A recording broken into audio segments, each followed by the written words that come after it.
We're going to begin with some remarks by our parent organization president, Jill Murdoch, following which we'll have Curtis Minor, our chairman of the Board of Trustees, introduce the board members and share a few remarks with us.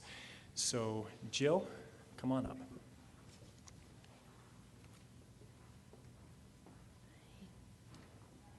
Hi, welcome to Parent Night.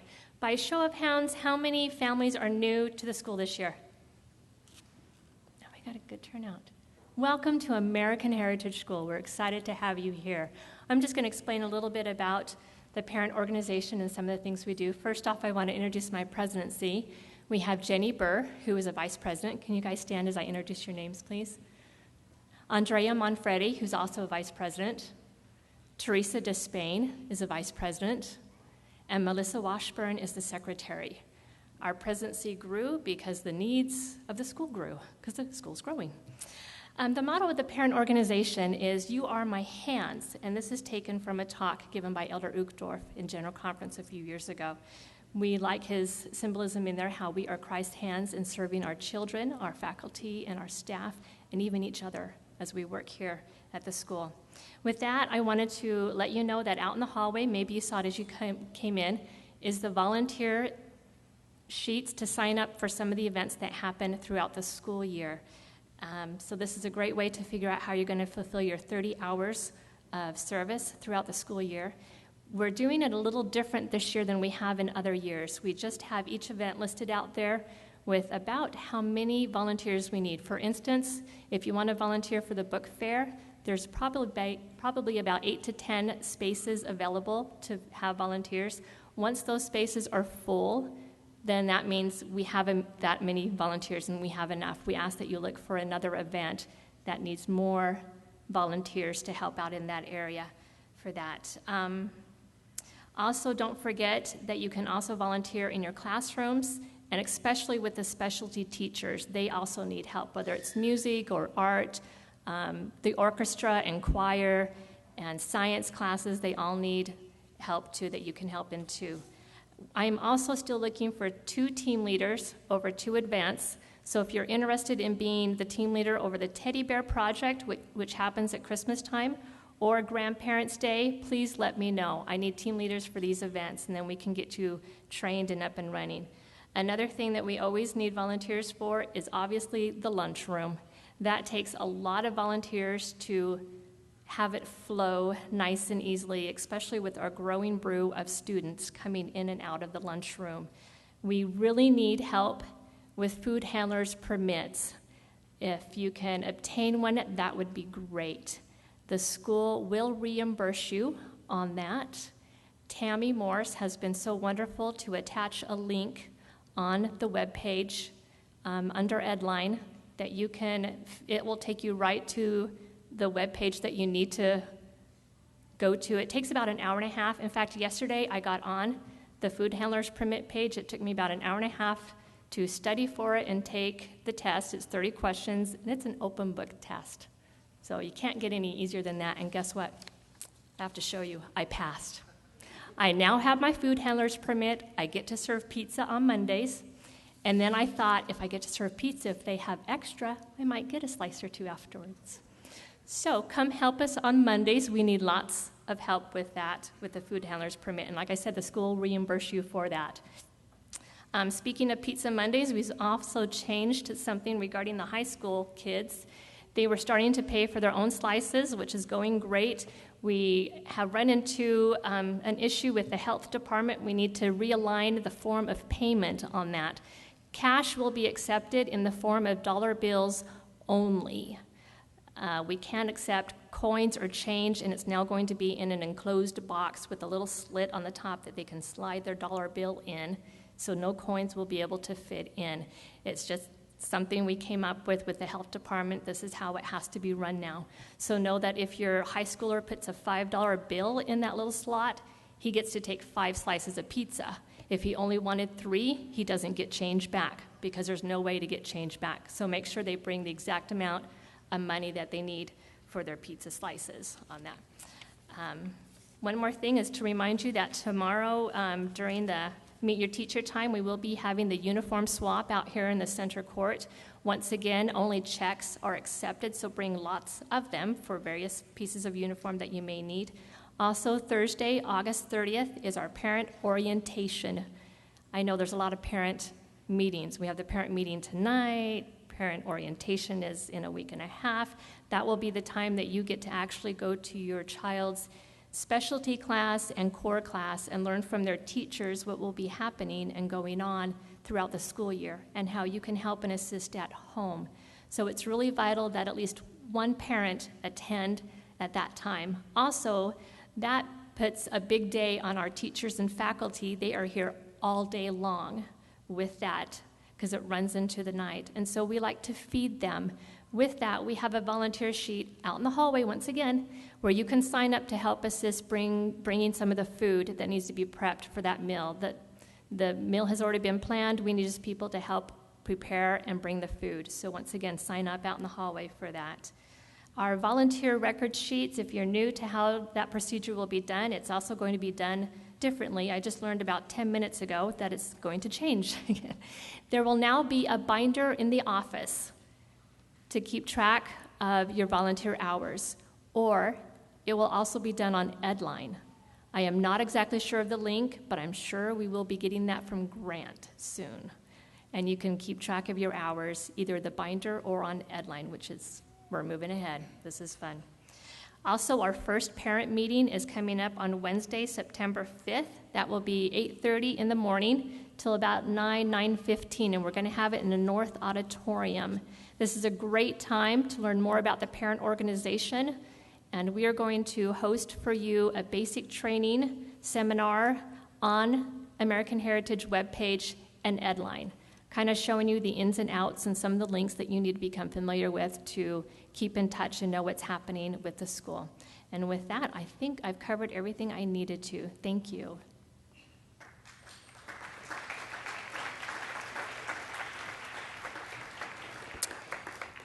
Good evening, everyone. Welcome to American Heritage. My name is Curtis Miner, and I'm serving as the chairman of the Board of Trustees this year and last year.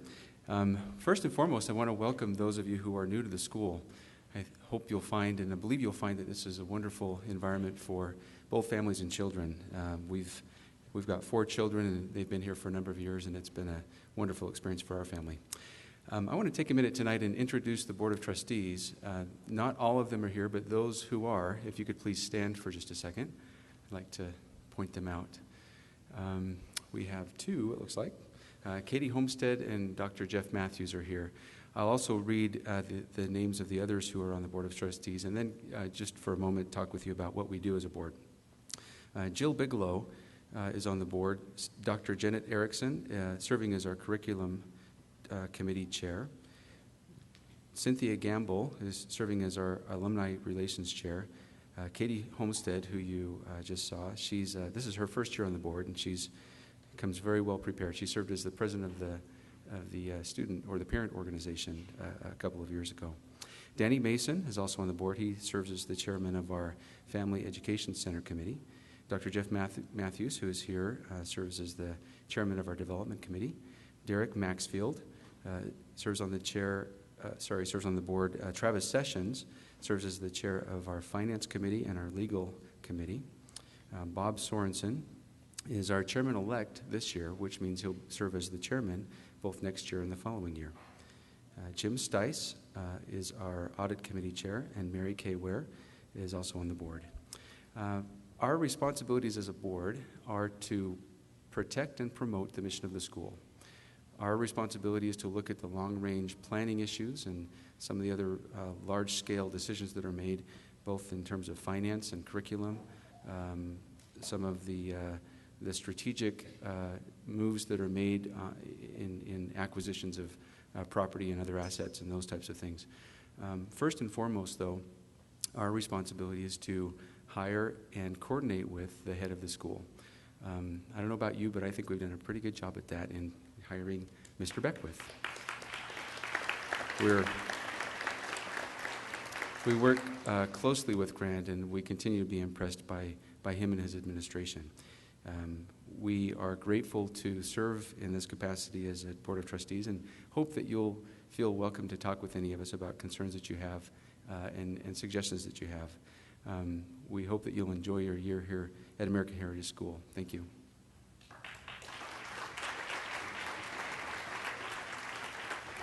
Thank you, Curtis and Jill. Just a few other announcements.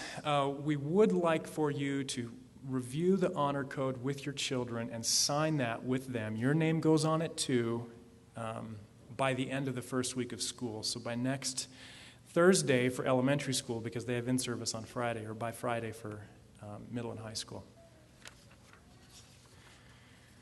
If you'll just turn to the very last page. Do you see that bold line, with blessings always come responsibility? Can you help us? We need your help now as much as ever. Tuition at American Heritage represents only half of the true cost of a seat. You can help in the following ways. Encourage good families to apply to the school and fill vacant seats. Now, we have waiting lists in some classes and not in others. You received some annual reports in the mail. We gave you an extra one to pass along to families. Please consider doing that, especially when someone asks you about the school. This is one of the best ways to help, is by filling the seats here with good families. And you know who those people are. Number 2, attend our annual benefit dinner and auction. We just talked about that. And consider any valuable goods or services that you or friends might be able to donate to our live or silent auctions. That will be very helpful. And then number 3, consider areas of the school that you would like to see improve and donate financially, even a little extra per month, to help support our mission. And I want to thank you all. Last year was a very successful fundraising year. You helped to raise $450,000, and so I want to take a moment and honor all of you. Give yourselves a big round of applause. That's a lot of money to raise, for a nonprofit that doesn't receive any state, federal, or local funding. Okay, that's all of our... All right, let's start with accreditation. This is a big year, and it will require all of our cooperation for us to successfully complete our accreditation visit, which is scheduled for March of 2013. That is firm. The Accreditation Association is very comfortable now with our distance education program, which was growing so quickly they didn't even know how to accredit us last year. They were ready to visit, but they didn't have standards for distance education yet, so they put those together. They're ready now. We're ready. It will be successful, but we will need everyone in the school community to be a part of this and to own the self-study that we produce. Teachers, parents, board members. You'll hear more about that later. And that last bullet, accreditation is more important to area high schools than it is to colleges. And we might also say here that we are very confident and have been for a long time in the performance level of American Heritage. That annual report shows you some things that are truly unique among independent schools. So this accreditation visit will really just be a formal stamp, a good housekeeping stamp of approval on things that we have been doing for a long time here. Okay. Security and child protection. We do a lot of things at American Heritage to try to prepare and prevent harm to children and people that come here. And you can think of the parade of horribles just in the last 6 months or year, from Penn State to a Provo School District Teacher of the Year who was found with child pornography on his computer. This year we are even taking it to another level with background checks for our teachers, both new, all of our employees, new and returning. We're doing FBI level live scan background checks on them. But at the end of the day, it really comes down to a community that knows each other well enough to keep our children safe. This is why we circulate during carpool and try to recognize faces, understand each other, friends with each other. We know each other's home lives. We're with each other. This is one of the benefits of a small school community, and we want to continue to improve in lots of ways in child safety and protection. Carpool safety, that one on the end of the list there, we continue to remind you, please do not park next to red curbs, and please do not stop and load or unload children in the carpool traffic lanes. Please find a parking space before you open those van doors. It helps us to circulate traffic, and it's also much safer for the students. Okay, and then student uniforms. First of all, maybe I'll just get this out of the way. We will not be doing hallway checks on uniforms this year. We promise. We're sorry about that. You can applaud if you would like to. That is not to say that it's not that uniforms are not an important standard at the school. They are. And this is the basic rule for uniforms, the standard, which is students wearing the proper uniform will be admitted to class. How do we uphold it? Well, we want to do it as consistently and as simply and conveniently as possible for everyone involved. One of the things we're going to do this year to help is we have a uniform help closet. This is basically a lot of uniform-approved items, including crew socks, knee-length skirts, even some shoes, uniform-approved shoes that we have, that if a student shows up and they don't have the right uniform item, we can just supply it for them and talk to you on the phone and have you, send it back washed the next day. This should reduce a lot of headaches and get the student back to class as soon as possible. We discourage, as we have last year, uniform corrections with students in primary elementary. That's really between teachers and parents. It's between adults. So we'll just be talking with you about that, not with your children in primary elementary. And we do want to take a consistent but gentle approach to the student uniform. We trained the teachers on this extensively this past week. We want to correct in a spirit of love and positive reinforcement. We don't use rulers. We don't use checkpoints in the hallways. And many teachers talked about ways to do positive reinforcement, incentives for uniform checks where the whole class got it, and they're begging for uniform checks because they know they'll get that brownie. So there's a lot of things we'll be doing that will try to reinforce our uniform in a positive way this year. We hope that everyone will appreciate that. So I think that's all the preliminary announcements. Again, please read that blue letter. I'm going to go ahead and turn the time over now to Dr. Erickson, who will approach this next segment, introduce it to us on the history of the school from the perspective of two founding families. So let's welcome Dr. Janet Erickson.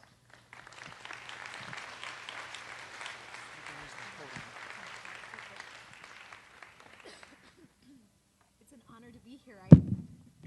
As I walked in and I saw all of you, and I'm sure there's much sacrifice in being able to come tonight, I thought I wish I could take you back to the school that I went to starting in 1980 in our little American Heritage School down on First East in Pleasant Grove, this old church and our little clusters of students in different grades. You would be amazed to appreciate the miracles that have brought the school to this place. And my own conviction is that no one comes to this school without being led by some providence to this place. You have probably felt those feelings in your own heart and experienced that. And so you can know you are in the right place. I begin by just sharing a little bit of the history of this school, and then in regards specifically to the early years of the founding, and then Stan Swim, who is a good friend of mine and has been, we were in the same grade all the way through school, and it's an honor to share the podium with him as he shares the second half, in a sense, of that story. And you will be amazed to hear the providential guidance of the school in both of our presentations. You are probably already familiar with the fact that the school comes, in a sense, with part of the legacy that was passed on from Brigham Young to Carl G. Mazur. And knowing a little bit about Brother Mazur, this remarkable scholar, one of the most well-trained scholars who joined in the early years of the church, had started teaching in Salt Lake City and was known for being a very harsh German teacher. Called in by Brigham Young, skilled but harsh. Called in by Brigham Young, he was given this mandate that you've heard often. Brother Mazer, I want you to remember that you ought not to teach even the alphabet or the multiplication tables without the Spirit of God.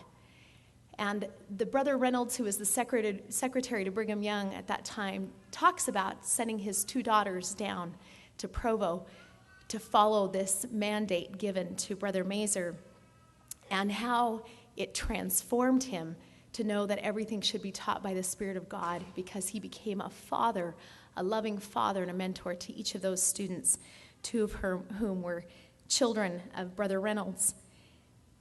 In the spirit of that legacy, of course, BYU became part of that.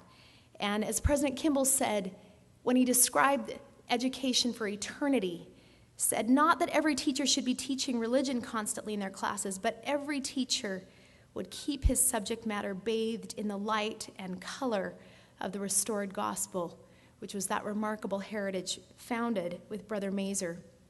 In 1876, there was the founding of Brigham Young Academy, and in 1903, there was a creation of a lower campus and an upper campus with lower elementary grades and high school grades, and then preparing for collegiate kind of education.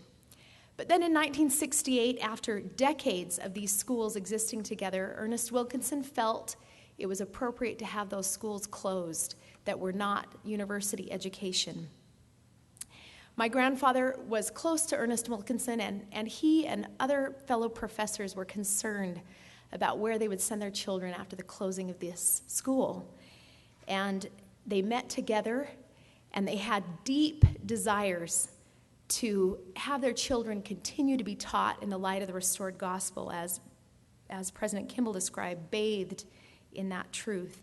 In fact, as Grandpa described it, we desired to have our children's academic learning grounded in principles that would help them develop faith in God and a love of liberty. He later went on to say, the American Heritage School was established for the primary purpose of teaching faith in God and obedience to his commandments. Every other purpose is secondary to this. Therefore, we would encourage each teacher to constantly bear this in mind as you prepare for and teach each subject. Draw freely from the fountain of truth and righteousness. Teach your lessons from the scriptures. This is the knowledge the Lord desires all of us to learn. And so in 1970, they embarked on founding a school. And Grandpa, who was close to Elder Benson, at that time, Elder Ezra Taft Benson, went to him, and President Benson called and finally said, there is a location available, and Verlin, you should get it quickly because it will not be available for long. That was that precious old school, which had been a church that we went to growing up. And when they bought it, Grandpa had $1,000 to lay down for that initial payment. They laid it down. They started looking for books, and he got word from his sister-in-law, my grandmother's sister, who had been a teacher for years in Phoenix, that there were hundreds of textbooks being thrown away in the Phoenix School District, and they were being dumped in a landfill. And so they borrowed an old truck with a trailer, drove it down, and picked up what they could find out of that landfill to bring back to the school.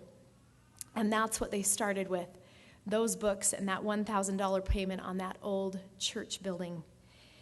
The teachers and staff who came were marvelous.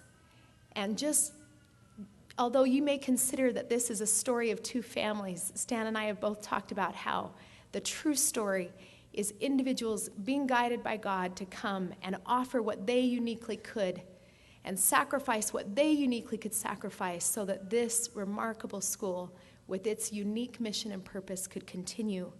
And so it was with those early teachers. They were told when they were hired that they would be able to be paid with whatever was left over after all the expenses had been covered. They understood that might mean nothing at the end of that month of payment. And yet they recognized, as the teachers talk about now here, that this was more a calling than it was a career. That they had been called and wanted to be part of this unique and inspired mission. In 1972, a couple of years after the school had started and opened, Grandpa asked Genevieve Cornell, a beloved teacher, Mr. Cornell's mother, a much beloved teacher by all of us who had her, to write a program that the students could participate in that would teach the history of liberty from our understanding of the restored gospel, beginning with the teachings given to Adam and continuing on through the teachings given by Christ and through the early founding of this nation. And she did it. And it became the most loved thing any of us participated in the school. Each year, we would stand, and I could recite much of it to you even now because of years of participating in the different scenes, coming to love the story of liberty. At the end of the very first performance, a Mrs. Green came up to my grandfather and said, with deep emotion, "What could I do to help this school?" She was older, had no children that were attending the school, but loved what she had seen and what she perceived was a great mission. And he kind of jokingly said, "Well, I guess you could pay off the mortgage." And then their conversation ended, and a week later he received a check, an anonymous check in the mail with the exact amount to cover the mortgage of that school. And so it became free and clear, miraculously, by the generous donation of this Mrs. Green. At the same time, that same year, the school received by David Skousen, received its school song. You have probably sung it and heard it. Children of liberty, learn from the past. Truth, honor, charity, this is our task. Our fathers gave to us this land unwalled, to grow and joy therein, and serve our God. Children of liberty, now visions come. Live your life carefully. Obey the Son. Be to your brothers a measure that's true. Give to them willingly God's love through you. Children of liberty, daylight is low. Darkness and storm converge. Let your ray glow. Present and past are yours to live anew. Prepare for Christ to come in all you do. I was touched just seeing in my sister Elizabeth, who's an administrator here in her office, the gift given by this last senior class who graduated, expressing their commitment to what they would be in the future. And it was filled with the truths of that song, their desire to obey the Son and to give love to their brothers and sisters throughout the world in serving and fulfilling their unique divine missions. Beautiful to see the mission of the school continue.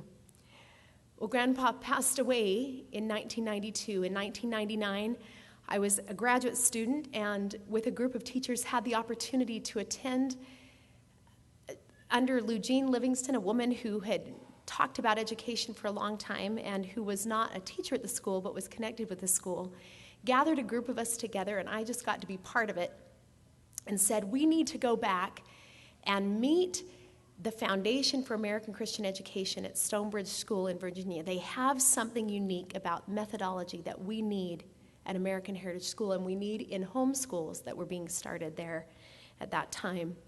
And so I went with my mom and several other remarkable women to Virginia to learn about this particular methodology.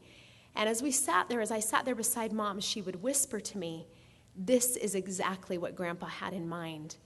For decades, the school had used the ABECA curriculum, a Southern Baptist Christian curriculum, with the intent of helping children hear and learn from a Christian perspective. But it wasn't quite right. And what we learned at the Foundation for American Christian Education was a methodology that allowed the scriptures to be laid at the foundation of every subject. The truths that they taught us, we had glimpsed of before, but had not ever known fully how to do. You have been able to receive this particular book that I received on the airplane flying back to Chesapeake, Virginia, and then completed while I was there. It's your self-directed study in the principal approach. We were transformed by what this taught to us, and I hope you will take advantage of the opportunity to really understand what the purpose of education is that they shared with us. Of course, with the light of the restored gospel, we have more than they had. And yet we received that precious gift and have been able to build upon it in laying the foundation for methodology here at American Heritage. And now you hear the second half of the story where the Swim family, remarkably enough, already had been supporting the Foundation for American Christian Education before we were even exposed to it and brought it here.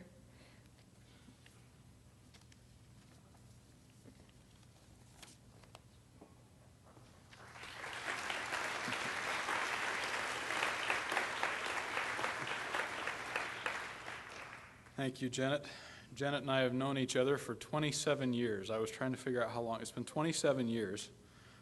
And I think it's very safe to say that she has always been as exemplary as she is today.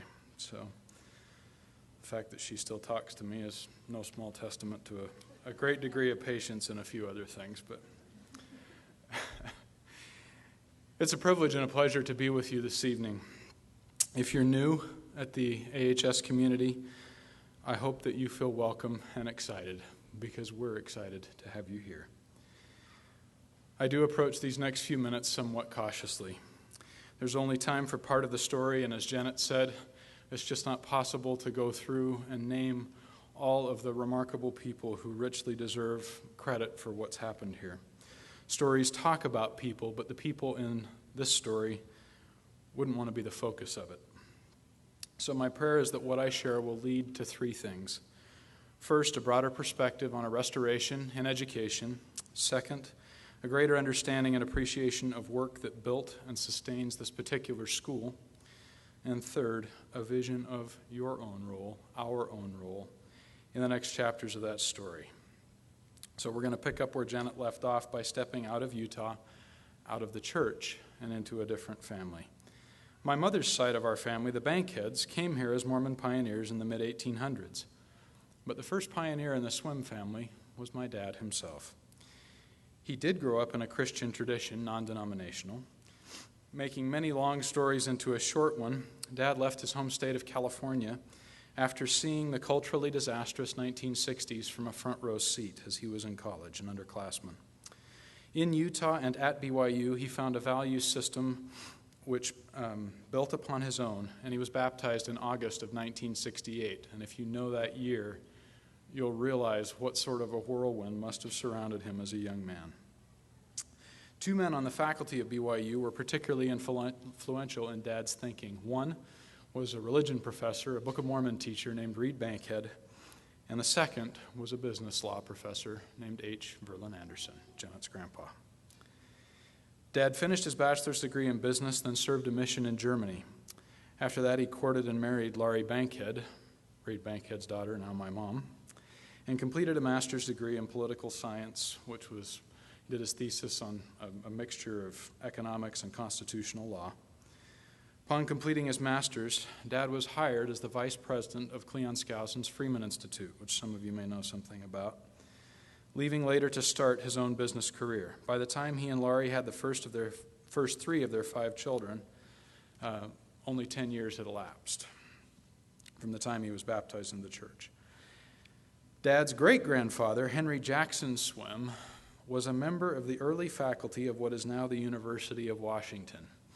And you'll like this, he was a Christian communist. I'm not making this up. Every account we have of Henry, including his own writing, shows him to be a deeply believing and principled person. He was a committed teacher and an emphatic political participant. Imagine if the following obituary were written of you. Quote, "Death closed the career of Professor H.J. Swim of Linden on Saturday, November 7th, and his remains were laid to rest on the 9th. The deceased was a gentleman of fine education and possessed many lovable qualities. These will be remembered by a large circle of acquaintances, however much they disagreed with his political trend. Always sincere and always an extremist, he drew from life very little of contentment and mental repose. He was too impulsive for leadership and too exacting for compromises, and therefore his social position never gained much strength." It gets better. He was, if that's possible, he was a man too full of oil and too slim of wick to make a flaming beacon. His being carried on a stretcher to the polling booth 3 days before his death was a pathetic evidence of devotion to his convictions. Excuse me. Never our friend, nor yet our enemy, hail and farewell.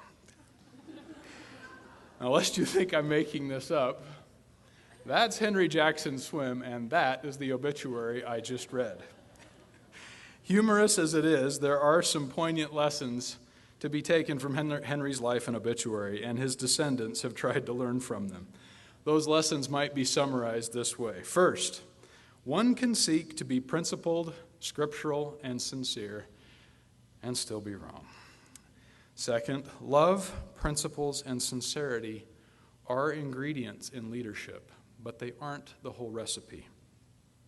Number three, humility should temper and undergird our private convictions and our public service. We'll come back to Henry and some of these lessons in a few minutes.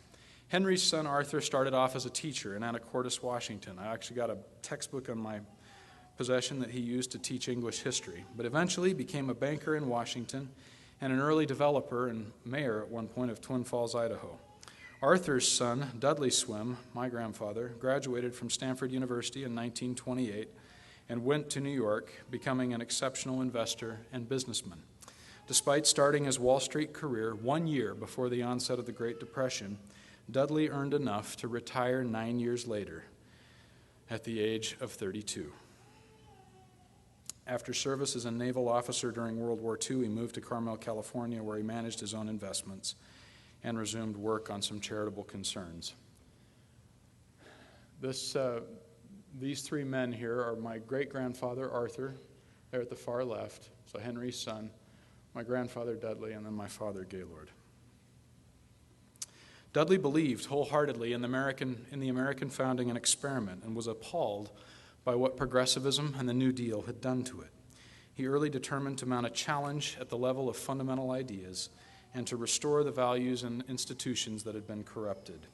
This he did through writing, speaking, and charitable donation. Dudley and his wife, Kay, worked with many organizations in the decades following World War II, including Claremont College, Stanford University, Hillsdale College, Rockford College, and if you're familiar with the World Congress of the Family, that World Congress of Families, that actually originated as a result of work with Rockford College, the Foundation for Economic Education, and the American Enterprise Institute. But the 1960s made clear that it wasn't enough to talk to adults, and thus they turned their attention to elementary education. And it was about this time that my grandmother Kay formed a friendship with Verna Hall, who had just founded the Foundation for American Christian Education. Dudley and Kay supported FACE's efforts to acquire original source material and to produce some of the books, the red and blue books that you now see on bookshelves throughout this building. They were on my dad's bookshelves when I was growing up, and they were among his first resources when talking about America. I mentioned earlier that Dad had worked closely with Cleon Skousen. In the years after that, Dad moved away from Cleon's approach, and from the mid-1980s onward was more focused on personal self-government than on documental civil government. His reverence for the Constitution and other founding documents grew unabated, but he believed that personal, true self-government, living consistent with the plan of our Creator as best we're able, was the most important place to work. The FACE tools were the best he could find for approaching that task in a school setting, but he used them many other places as well. They answer the lessons that we mentioned after reading Henry's obituary. They point each student and parent, for that matter, as Janet said, reading the principal approach or going through that self-directed study is a life-changing experience for anyone. Point everyone toward their own character first, then add sound academics and a framework for building a life of Christian influence. Mom and Dad eventually enrolled my two youngest sisters here at American Heritage. I was already too old and a lost cause by then, I guess. Dad was invited to join American Heritage's Board of Trustees in 1993 and elected as chairman the following year. 2 years later, he described the situation at the school. The school was being run by, and I'm quoting him now, school was being run by exceptionally dedicated people, but lacked sound business and organizational practices beginning at the board level and extending on down. The school was a corporation, but no one confined the bylaws. There was a general sense of philosophy and principles, but no clear mission statement to unite the board, faculty, and parents. Tuition was modest and insufficient to cover the costs of maintaining an old building and other capital expenses. Yet most parents thought they were paying their way." Close quote. Now, Dad eventually did find a statement of philosophy that was articulated by Verlin Anderson, and he framed the school's mission statement that you see now, relying very heavily upon that document. Perhaps in the struggle to keep the doors open, it had fallen out of view, but thankfully those thoughts were rediscovered. If you have not already had occasion to read that mission statement carefully, please read it today. With the help of some wonderful trustees and staff, Gaylord set about retooling the school's operations, and when teachers and Janet came upon material from the Foundation for American Christian Education, Dad was waiting to help them implement it. That's a good story you can ask Mrs. Updike about sometime if you want to. So what do we take away from this history? First, as I hope you've gained from what Janet said and what I've tried to add to that, this is a mission-driven school, not a market-driven school. In one sentence, our mission is to play a scholastic role in Christ's plan for children and families. How we understand and fill that role has changed a little bit, and we hope improved through experience and prayerful consideration. Whereas earlier curriculum here, you heard about Becca a few minutes ago, was essentially secular with a spiritual overlay, the FACE methodology is spiritual from the bottom up. Yet even FACE methods and principles improve when we reinterpret them in light of the restored gospel. As another example, for many years, the students here didn't wear a uniform. But today's uniform, and I think this is really important if you're new here to the school and want to understand why we do it, it is an effort to teach promise-keeping, a tool for increasing unity, and a tutor in modesty and respect. That's why we have a uniform. Second lesson, while singular sacrifices ennobled our beginning, sacrifices of people in Janet's family, of Mrs. Green, of Mrs. Cornell, while all that happened at the beginning, a broader sacrifice has been and will continue to be necessary to perpetuate what we do. Consider that the current campus and school operations have needed about $30 million of donation from my family alone over the past 15 years, to say nothing of very substantial time. At the same time, families have been asked to pay substantially greater tuition, yet tuition still only covers half of the true cost of a seat, as Mr. Beckwith has said. Without donated capital, tuition would double overnight. It still takes a measure of personal and professional sacrifice to work or teach here. But the sacrifice has been spread throughout the whole community. And I believe from that spreading can flow great blessings. The third takeaway needs a little more explanation than the first two. And it deals with our understanding of human nature. Excuse me. There is an infant providential restoration afoot in education that's been going on for at least 3 generations, about 80 years. In this country, it can be seen as one response to failures caused by the flowering of trends from Enlightenment humanism to progressivism to socialism. One could argue that those trends found an American toehold in the never-ending argument over man's true nature and how to build a society and a nation consistent with that nature. This argument the founding addressed, but did not extinguish. History shows that it was not Jefferson nor Hamilton, but Adams and Madison who understood man's true nature best, and no one can doubt that it was Washington who exemplified man's nature at its best. But the presence of these 3 irreplaceable men in the Continental Choir did not make the whole ensemble sing in unison. Never in American history has the question of man's nature been treated as a truly settled question, but I believe the blessings of freedom we have enjoyed have been possible because in the moment when our Constitution was conceived, the Christian truths of man's true nature, his divine heritage, and fallen nature were the dominant melody around which the rest of the symphony was composed. When someone today complains or even taunts that our founding documents could not have comprehended the complexities of modern technological societies, they are right. But they are also badly missing the point. Our founding documents do not narrowly address the qualities of any particular society. They precisely address the essential and enduring characteristics of people. That is the evidence of their inspiration, the source of their strength, and the taproot of their timelessness. Living our mission at this school for 40 years, we've moved away from emphasizing governments made by men, although we should still study them, to emphasizing the government within each man and woman. That is what we mean by self-government. That is why the restored gospel of Christ must be central in our teaching.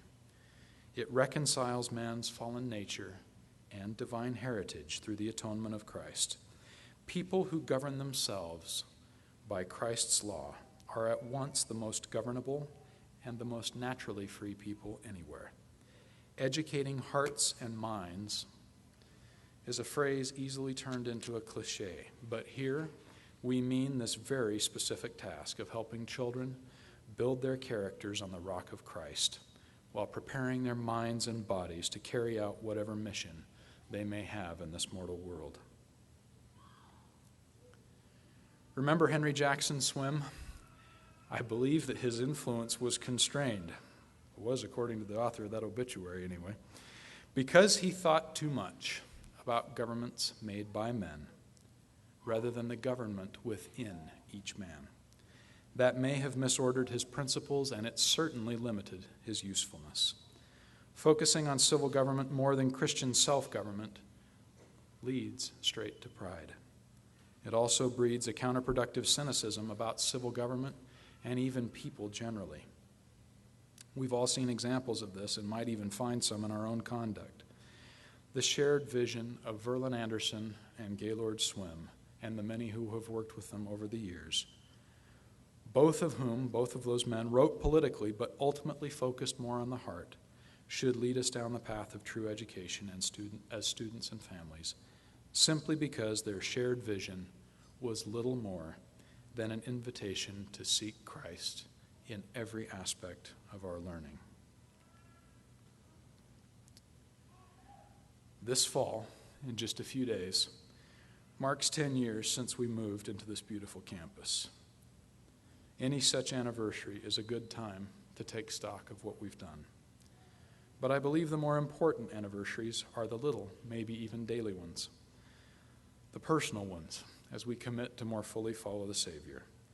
Come through these doors one morning, and you'll hear Mr. Beckwith inviting students to make this your best day yet.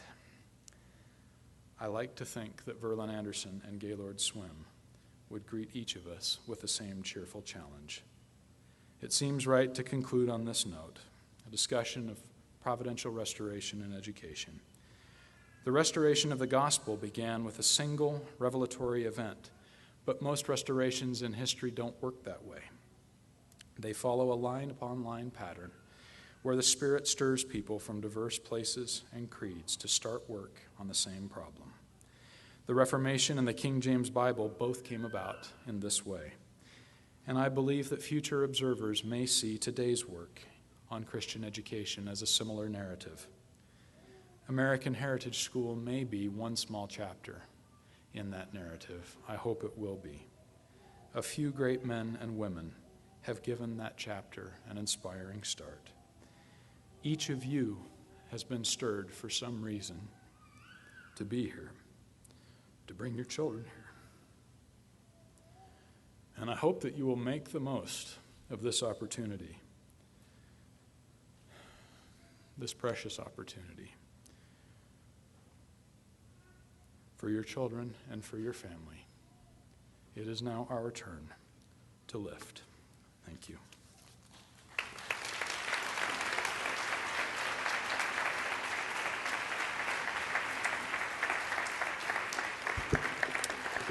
Thank you, Janet and Stan. Janet was changing the world as a professor and a very popular speaker on television about families and reducing the supersized trends in culture. And she is now going to be the hand that rocks the cradle, which changes the world.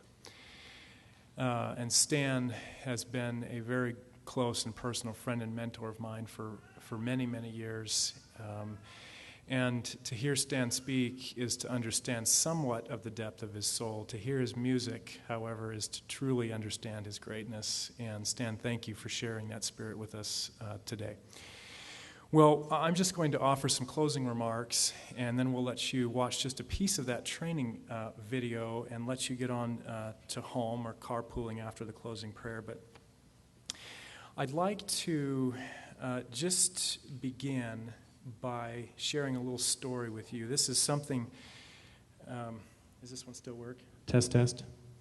This is something that happened in our neighborhood a few months ago. We have a very close family to us whose 7-year-old son by the name of Andrew was spinning circles in his front room and got dizzy and put his head through a plate glass cabinet. He severed arteries in his neck. He was dying in a matter of minutes. The scene in the home looked like a murder scene. The paramedics rushed to the home. They immediately called for a life flight, which landed at Lone Peak High School, which took Andrew to Primary Children's Hospital in Salt Lake City. My wife and I, as close family friends, traveled to the hospital there to provide some things for the parents that they had not had time to gather together, and we had the other children at our home. But as we walked into Primary Children's Hospital, there was a plaque on the outside of the door that had the mission statement of that hospital in one sentence, which was, "Committed to the child first and always." Andrew was saved. They were able to repair the arteries. But one of the things that I cannot stop thinking about is that statement, committed to the child first and always. In the very noble profession of hospitals and healthcare, Primary Children's proclaims that there is tremendous power in prioritizing their efforts on that segment of the population that matters most. The child first and the child always. Likewise, in the very noble profession of education and schooling, we proclaim that there is tremendous power in prioritizing our teaching and learning on that segment of education that matters most. Character, and not just any kind of character or bland ethics statement of that word. Christian character. And so, as we as a board and administration and teachers considered what priorities ought to be for us this coming year, the first of 5 was that we must keep Christ first and always in our teaching, our learning, our serving, our parenting. Christ first and always. That's our first priority. Our second, establish firm foundations. That word firm foundations comes from the title of our fundraising annual fund this year, which is Stepping Stones for Generations, from a hymn, They the Builders of the Nation. And firm foundations for us, practically speaking, means a few things that we'll be doing differently this year. Devotionals. We will be conducting devotionals all the way through high school, not just in kindergarten through 7th grade this year. We will be adding 2 more high school devotionals this year and then the final 2 next year.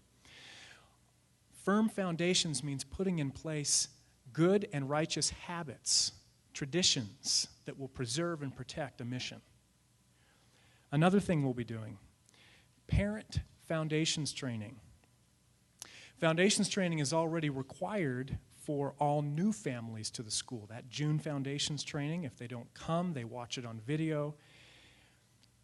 However, now we will be making foundations training and parent training a requirement of all parents, and seating requests, which many of you make every year, will become contingent upon attending or viewing not only foundations training, and there will be a notebook in the front office, and online you can check a box that says, my wife or I attended foundations training, and this is when we did it. But also studying and understanding the NOAA plan, self-directed principal approach guide that we send to every new family, and all of you should have one of those. There will be a box for you to check. I have read that, this parent. That's parent foundations training. Student foundations training. In this spirit of the second priority of establishing firm foundations, we will be requiring all teachers to introduce subject matter with a foundations unit at the beginning, first, and throughout the year. The principal approach foundations will be brought back in every subject. The 7 principles will be repeated and learned by the students in a way that is not just first, but first and always. So that's the second priority, is firm foundations. The third priority, sorry, I'm switching on you, Greg. You're good. The third priority is to reduce and simplify. Reduce and simplify means to keep our focus on our areas of greatest mission urgency. So the main thing is to keep the main thing the main thing. And as we grow, it's very easy to have departments and programs and interests and special interests become the main thing. So also in a year when we are reducing our full-time administrative staff by 1 full-time employee, so we're reducing our administrative staff, we're trying to allocate more resources to teachers and curriculum and foundations training, it's more urgent than ever that we reduce and simplify and keep our focus on the things of highest mission urgency. So we'll be doing some of the following things in that priority area this year. We will discontinue the family forum, but we will keep the family ball. We will discontinue international tours to the British Isles and the Holy Land, but we will keep the Mexico service learning trip. We will discontinue the home and consumer science class, but we will keep the family science and financial literacy courses. We will discontinue third-party lunch provision in the lunchroom. Believe it or not, that takes a tremendous amount of parent volunteer and administrative support, and we had only about 40 families that were using it out of 350, so we will be discontinuing that. Our orchestra program, who had previously planned to travel to Washington, D.C. to perform a premier special commission that's being composed for them. Instead of going to D.C., which is a tremendously expensive undertaking, they will be going to Phoenix, Arizona, which is the hometown of the composer, and performing that premiere there. So many different areas in which we will be reducing and simplifying in order to keep the main thing the main thing. Number 4. Grow incrementally, not exponentially. From the year 2005 to present, we have quadrupled our enrollment. We went from just under 300 students when I arrived to now approximately 1,200 students, counting the after-school music students that come from all over the Wasatch Front and nearly 250 distance education students in 30 states and 4 countries. It is very important in an organization that is growing this quickly that we grow carefully. And so for us, growing incrementally and not exponentially means a few things. First of all, from the board level, many organizations experiencing this kind of demand and growth would be very tempted, and in fact do grow with debt. They take out loans to fuel the growth because the demand's there. Our board, I'm very happy to say, has decided that they will not grow in that way. We will grow incrementally as we have the money to grow and improve and increase the size and quality and offerings of our programs. Also, in the area of enrollment, because the thing that changes the culture of a growing organization the most is its people. Students, teachers, board members, administrators. In the area of students, we are recommitting ourselves to admit students carefully and to, throughout the course of the year, apply our standards very carefully and dismiss consistently when the students have been given the benefit of the discipline process.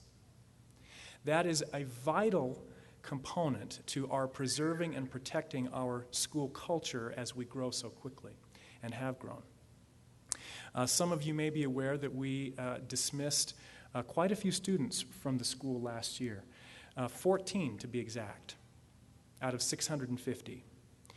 We would love not to have to dismiss any. I'm going to read you a letter of one of the students who was expelled last year in just a minute to help you understand how important this is to grow incrementally, not exponentially, and to be careful about how we grow. Number 5, avoid the spirit of entitlement and be drenched in gratitude. That is the title of an address that was given by President Kim Clark to faculty and students at BYU Idaho in 2010. We'll send you the link. But suffice it to say that this is the sustaining breath of any organization, which is gratitude for what we are and what we have. And to avoid this spirit of entitlement is critical for us. Okay, those are 5 priorities. Now, let me read this letter to you of a student who was expelled, and then we'll let you watch this video and get back to your children and homes. This will be read to all of the students at our back-to-school assemblies as well in 7th through 12th grade. Dear American Heritage Scholars, as Mr. Beckwith is reading this letter to you, I am in the MTC on my way doing the Lord's work. I was called to the Oregon Eugene mission. Scholars, I want you to sit up and pay attention. Remember what AHS stands for? Always honor and serve. I thought of a new AHS, and it stands for Always Honor Our Savior. And what I mean by that is do what the Savior would do. Now, here are some cheesy examples. Number 1, would Christ violate a dress code? No. Would he talk back and be disrespectful to the teachers? Absolutely not. Would he hurt or speak ill of others? No. We are American Heritage Scholars. We need to hold such a high standard so that we can always honor our Savior. When I was at American Heritage, my attitude and actions got me removed from the school, and it all came down to my disobeying the uniform policy, being disrespectful to teachers, administrators, and being unkind to those who sometimes just needed a friend. As a result of my behavior, I was even removed from my home. I stayed with my sister for 6 months. And in those 6 months, I came to see that without Christ, you cannot succeed. I am here as your friend, concerned for your well-being. If you young men and young women do everything you can, I am here as your friend, I am here for your friend, concerned for your well-being.